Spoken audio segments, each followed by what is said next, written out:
kembali lagi bersama kami Ngopi Sianida, ngobrol happy bareng Sinta dan Linda.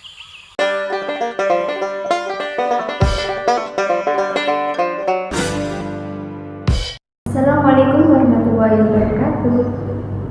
Kembali lagi bersama kami Ngopi Sianida, ngobrol happy bersama Sinta dan Linda. Kali ini kita akan ngobrol tentang topik kesehatan mental yang sangat relate dengan kehidupan kita sehari-hari. Karena ini tentang keluarga. Keluarga adalah lingkungan sosial pertama bagi anak kita. Karena itu penting bagi orang tua untuk lebih memperhatikan pola asuh, terutama bagi orang tua yang berencana atau ingin memiliki anak yang lebih dari satu. Orang tua memiliki peran yang sangat penting dalam menciptakan hubungan yang harmonis antar saudara. Karena jika saudara itu tidak harmonis, maka dalam kasus yang parah bisa terjadi sibling rivalry. Sibling rivalry itu apa sih? Nah, sibling rivalry sendiri itu, kalau kita bisa jabarin, itu kan termasuk hubungan antar saudara yang negatif. Nah, dimana sibling rivalry ini terdapat rasa adanya kompetisi, kecemburuan, kemarahan, atau bahkan itu bisa sampai dengan kebencian. Kalau di keluarga, kayaknya setiap keluarga itu kayak gitu semua sih. Dan yang saya tahu itu ya hal yang wajar aja gitu, biasa-biasa aja, pertengkaran anak-anak lah. Apa sih bedanya sibling rivalry dengan pertengkaran biasa? Nah, gimana sih cara bedain pertengkaran biasa sama sibling rivalry? Nah, jadi pertengkaran biasa itu palingan cuma ada konflik gitu kan yang muncul. Terus kalau kita diemin terus kemudian itu bisa balikan lagi kan? Main lagi gitu.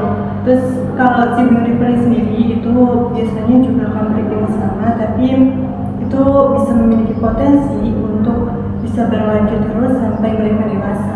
Nah, ditakutkan sendiri ini dapat memecah hubungan mereka. Kalau dijelaskan secara rinci, perbedaan antara pertengkaran biasa dengan sibling rivalry itu bisa diketahui oleh orang tua dengan memperhatikan tanda-tanda seperti ini. Pertama, adanya pola, di mana anak ini akan sering melakukan ketidakadilan orang tua. Mama kok begini ke aku, tapi gitu ke kakak. Jadi kayak menunjukkan rasa-rasa ada yang lagi. Ya, jadi dia mengeluhkan adanya ketidakadilan dari si orang tua itu. Kemudian si anak ini akan memberikan respon tertentu atas kejadian tertentu, seperti misalnya aku dianterin ke sekolah sama si mbak, sementara kakak enak banget dianterin sama ibu sama bapak, aku nggak disayang ya gitu. Kemudian yang ketiga itu, si anak ini setelah kehadiran si saudara itu anak jadi lebih agresif, lebih sering uring-uringan atau bahkan bisa melakukan kekerasan gitu. Padahal sebelumnya si anak ini kalem-kalem aja, santai aja gitu, happy ceria. Ternyata pas setelah adiknya lahir, si anak jadi dalam istilah tanda kutip nakal gitu ya. Kemudian orang tua juga bisa melihat dari perasaan yang diungkapkan oleh si anak itu. Ya seperti yang di awal tadi, dia perasaan diperlakukan tidak adil, dia akan menyampaikan itu secara langsung. Aku diperlakukan secara berbeda oleh ibuku gitu. Itu bisa dilihat dari situ. Kemudian ya itulah tanda-tanda sibling rivalry. Kalau anak-anak Anda memiliki tanda-tanda ini, harus segera waspada dan harus segera diatasi gitu. Sebenarnya tanda-tanda tersebut tuh nggak harus terus menjurus ke sibling rivalry. Cuman di dalam beberapa kasus memang harus bisa diperhatikan lagi. Siapa tahu itu tanda-tanda sibling rivalry. Kan tanda-tanda dari sibling rivalry, apa sih yang menyebabkan sibling rivalry ini muncul dari diri si anak? Kan untuk penyebabnya sendiri itu kita bisa bedakan jadi dua, internal sama eksternal. Nah, internal itu yang pasti ada di dalam diri anak. Yang pertama itu yaitu bagaimana tahap perkembangan emosi anak itu yang masih belum cukup matang. Nah, biasanya anak-anak itu kalau sudah merasa cemburu sama saudaranya masih belum tahu bagaimana cara mengungkapkan emosinya itu atau marahnya itu. Jadi biasanya mereka itu melampiaskan kemarahannya ya pada saudara tersebut gitu. Nah, kemudian anak-anak itu juga terancam akan kedatangan anggota baru. Biasanya kakak yang memiliki adik gitu. Oh, yang tadi tanda-tanda yang Ya, agresif itu korelasinya. Terus kalau dari sisi eksternal sendiri, yang pertama itu yang pasti pola asuh. Pola asuh kan penting ya. sangat. Nah, pola asuh yang seperti apa sih yang bisa menyebabkan sibling rivalry? Yang pertama itu ada otoriter. Nah, di mana orang tua itu justru mengekang atau tidak memberikan kebebasan kepada anak. Kebebasan seperti apa? Kebebasan seperti mereka bebas berpendapat, mereka bebas menyelesaikan konflik mereka sendiri, seperti itu. Kan kalau mereka menyelesaikan masalah itu kan pasti mereka punya solusi sendiri yang pengen diungkapin. Kalau orang tua mengekang justru itu bakalan membuat anak itu semakin Ingin memberontak ya. Terus dari sisi eksternal sendiri lainnya itu dinamika keluarga yang kompetitif. Nah, biasanya kalau di masa anak itu terbiasa dikompetitifkan. Jadi kayak siapa Dibanding-bandingkan. ya. Oh iya, si kakak kamu pintar, kamu kok Nah, ini. itu juga bisa. Nilai kakakmu 100 kok kamu gini. Iya. Cuma 30. Bodoh. Nah, misalnya nih, siapa sih yang bisa ngabisin makanan duluan nanti? Itu yang anak hebat kayak gitu. Terus eksternal lainnya yaitu kurangnya waktu berkumpul bersama anggota keluarga itu pasti udah jelas ya. Family time itu benar-benar sangat bisa mengurangi ketegangan antar hubungan keluarga. Keluarga kamu kayak gitu nggak? Enggak sih. Terus kemudian eksternal lainnya yaitu cara orang tua memperlakukan anak dan menangani konflik yang terjadi. Nah, misalnya nih terjadilah konflik antar anak ini. Nah, mereka tuh seharusnya kan lebih diperhatikan apa sih yang pengen mereka unek-uneknya pengen dikeluarin gitu kan. Nah, kalau orang tua cenderung menunjukkan favoritisme atau Pilih-pilih gitu, nah itu kan bisa menyebabkan sibling rivalry. Nah, kemudian yang terakhir yaitu orang lain. Nah, dari orang lain sendiri itu bisa aja membanding-bandingkan antara saudara tersebut. Nah, bisa Mulut tetangga. terus bisa timbullah kecemburuan dan akhirnya melampiaskan kemarahannya ke saudaranya gitu. Kalau dari kamu sendiri ada pengalaman kayak gitu nggak sih melihat tetangga gitu yang suka compare antar saudara gitu? Enggak sih. Biasanya itu sering terjadi itu sama anak kembar. Nah, mereka tuh sering di compare, kakak kamu lebih baik kok daripada kamu dari segi ini dari segi itu. Itu kayak artis itu, Tasya Farasya itu. Oh Itu iya. kan apa ya, dua bersaudara yang sejak kecil itu sering dibanding-bandingkan itu. Iya. Kan sama ibunya sendiri gitu. Kasian juga sih. Jadi pas kecil si Tasya atau Tasya gitu. Ya tadi Itu itu. diambil-ambil dimanja-manja karena tampilannya yang cantik gitu. Oh ya, sekarang kan juga mereka ada lagi konflik ya. Mereka lagi Konflik apa? jadi terbarunya ini mereka itu ada konflik. Tapi ini tuh ada campur tangan di netizen gitu kan. Soalnya mereka kan public figure gitu. Jadi ya ada suatu konflik. Mungkin juga ada latar belakang dari permasalahan pribadi mereka yang nggak pernah terungkap di media sosial juga kan, kita nggak tahu gitu. Tapi intinya emang ada konflik dari mereka sih. Nah, kita tadi kan udah bahas tentang faktor penyebab dari sibling rivalry. Nah, terus kemudian dampaknya itu seperti apa sih? Nah, dampak ini kalau saya bagi itu ada dua. dampak bagi diri si anak, yang kedua bagi orang-orang di sekitar si anak ini, baik saudaranya maupun orang-orang lain gitu. Kalau bagi diri si anak ini, yang pertama seperti yang saya sebutkan tadi, si anak itu bakal jadi lebih agresif, emosinya tidak terkontrol, kemudian akan emosinya jadi meledak-ledak. Kemudian si anak ini kemungkinan besar karena sering dibanding-bandingkan sama saudara, dia jadi down, jadi nggak percaya diri. Kemudian ada juga perasaan dendam sama saudara gitu. Ini aku cerita ya. Ini aku pernah ngalamin gitu ya, aku jadi dendam dan benci sama saudaraku karena sering dibanding-bandingkan gitu. Bukan dibanding-bandingkan, tapi emang oleh ya orang tua itu, bukan dibandingkan, cuma perlakuannya itu aja yang berbeda gitu. Kemudian dampak bagi orang lain, yang pertama bagi saudara dulu ya. Yang pertama itu nggak mau berbagi dengan saudara, tidak mau membantu saudara, terus mengadu domba saudara gitu ya, menjelek-jelekkan saudara di depan orang tua biar dia itu dimarahin sama orang tuanya gitu kan, terus jadi rasa puas segala jadi antagonis ya. Iya, jadi antagonis bagi saudara yang lain.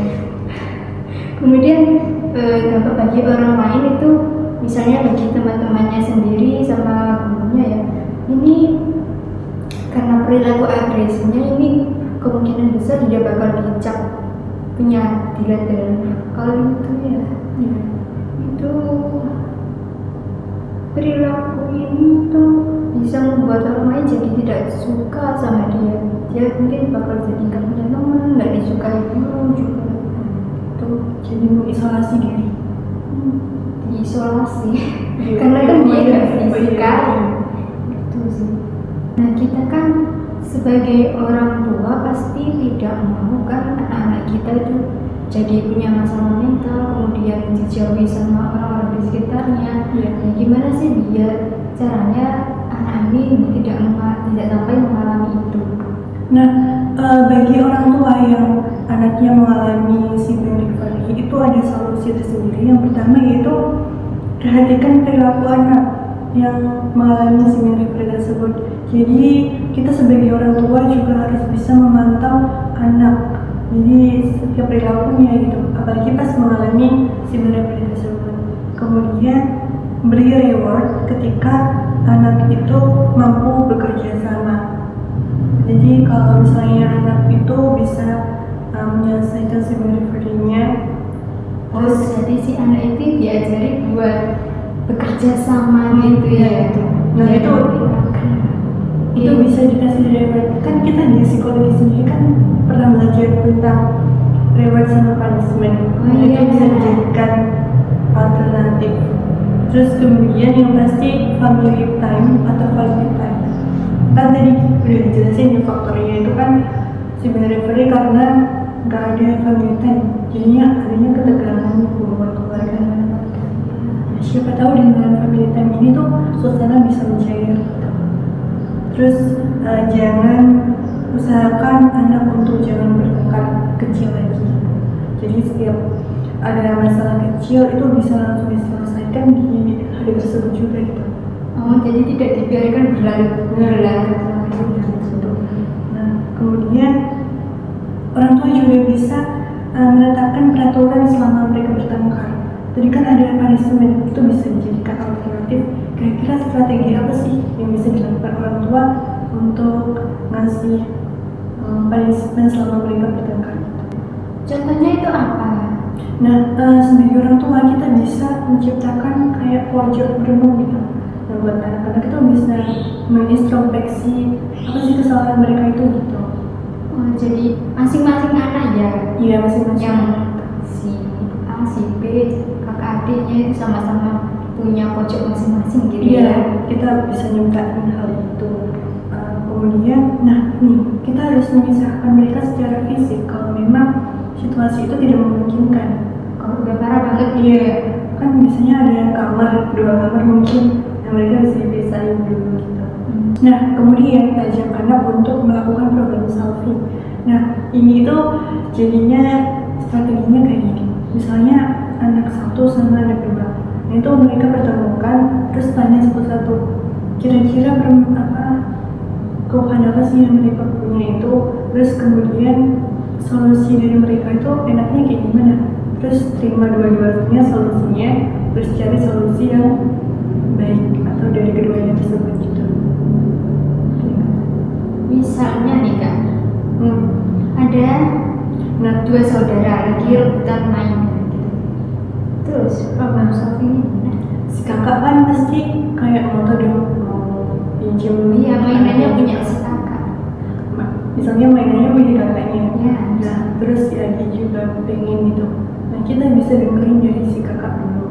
Mungkin dia bakalan bilang, ini kan mainanku. Pastilah. Terus adiknya belum pinjam cuma sebentar kok. Nah di situ kita tanya solusinya. Kalau kakak bilang ya udah boleh pinjam tapi tunggu sebentar dong, kan mau main dulu. Terus si adiknya bilang kalau dia yaudah aku juga maunya cuma pinjam sebentar kok. Yaudah berarti kita sebagai orang tua bisa menentukan, oh adik boleh pinjam tapi tunggu Kakak ya, jadi si adik itu diajari buat kompromi ya.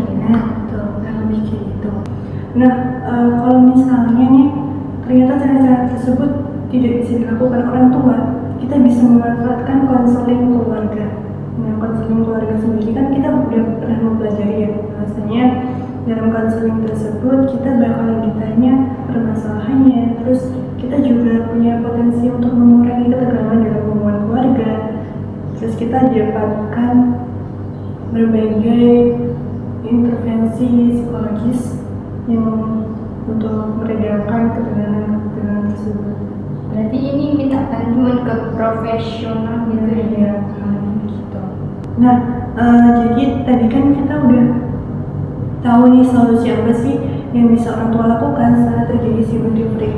Nah, kemudian gimana sih cara mencegah terjadinya sibling free ini jangan sampai terjadi? Yang namanya pencegahan kita juga tidak bisa melepaskan dari faktor penyebabnya. Tadi Anda sudah menyebabkan salah satu faktor penyebab sibling rivalry itu adalah si anak atau si kakak ini merasa terancam dengan kedatangan anggota baru yaitu si adiknya. Nah, yang bisa orang tua lakukan adalah dengan sesegera mungkin memperkenalkan si adik ini kepada si kakak, terutama pada saat masa kandungan. Waktu si adik ini belum lahir ya kita harus memperkenalkan, ini loh adik kamu harus sayang ya. Dan kemudian si orang tua juga harus terus-terusan sounding kepada si kakak bahwasanya si kakak tidak akan kehilangan kasih sayang si orang tua walaupun si adik ini lahir. Jadi yang namanya kecemburuan itu tidak sampai lahir gitu. Kemudian yang bisa dilakukan orang tua adalah dengan meningkatkan pengetahuan tentang cara pola asuh anak, bagaimana cara parenting yang benar. Kemudian kita juga harus mengetahui karakteristik anak ini bagaimana cara memperlakukan anak tersebut gitu. Terus kita juga sebagai orang tua harus terus memperhatikan proses tumbuh kembangnya dia gitu.